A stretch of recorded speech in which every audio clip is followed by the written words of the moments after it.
give it a big round of applause for Lakshmi, our last storyteller.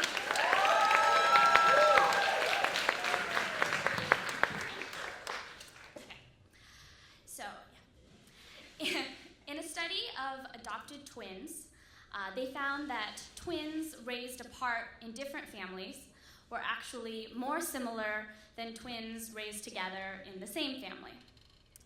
And these scientists postulated that this was because people tried to define themselves against the person that they were growing up with and be different and contrast.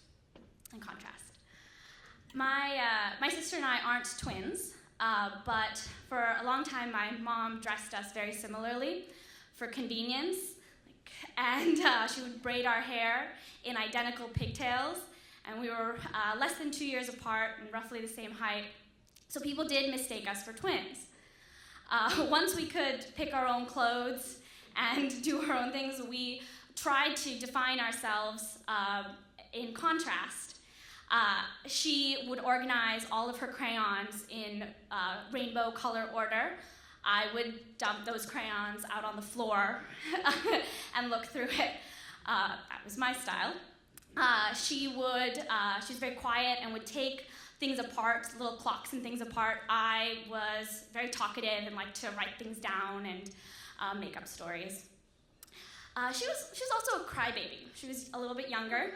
And one of the stories that I made up when I was with a friend was we took a piece of ruled paper and drew a treasure map on it. Then we singed the edges, and we crumpled it up and we covered it in dirt and brought it back out. And we were about 10 at the time. My sister was 8, and we came back into the house and we said, look what we found in the backyard. And she was very skeptical, but she looked at it and examined it, and we decided to follow this treasure map. So she took it around the house, because that's where the treasure map started, because 18th century pirates had a blueprint of our house. And she followed it to this tree at the end of the block, and it was starting to drizzle, so we all had umbrellas, but what we didn't tell my sister was the end of the treasure map. Under a rock was a piece of paper where we'd written, "Ha ha, you're such a stupid head. Only a dummy would follow this map. What's wrong with you?" So as she's approaching the tree and the rock, my friend and I are getting really nervous. And so we start to fall back a little bit, and she's on this adventure on her own, just holding the umbrella. It was a clear umbrella.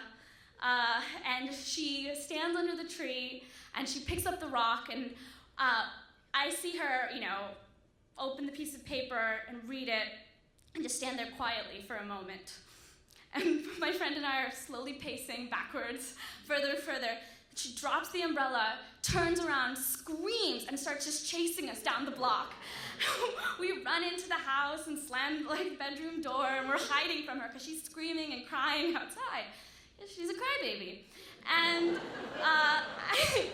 I did this sort of thing to her a couple times, and she's not the same trick. She's smarter than that, but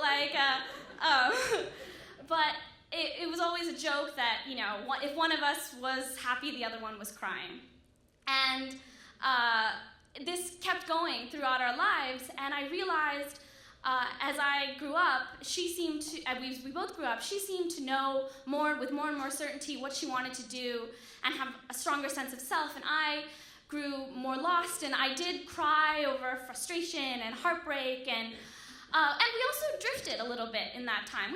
We didn't keep in touch as much, and she came to visit me after a bad breakup, and actually the first time we drank just the two of us, we went to a bar while she was visiting me, and we sat down and we started talking about what was going on in our lives. And as I was telling her about all the things that had been bothering me, she started to cry, and I thought, oh no, I broke her.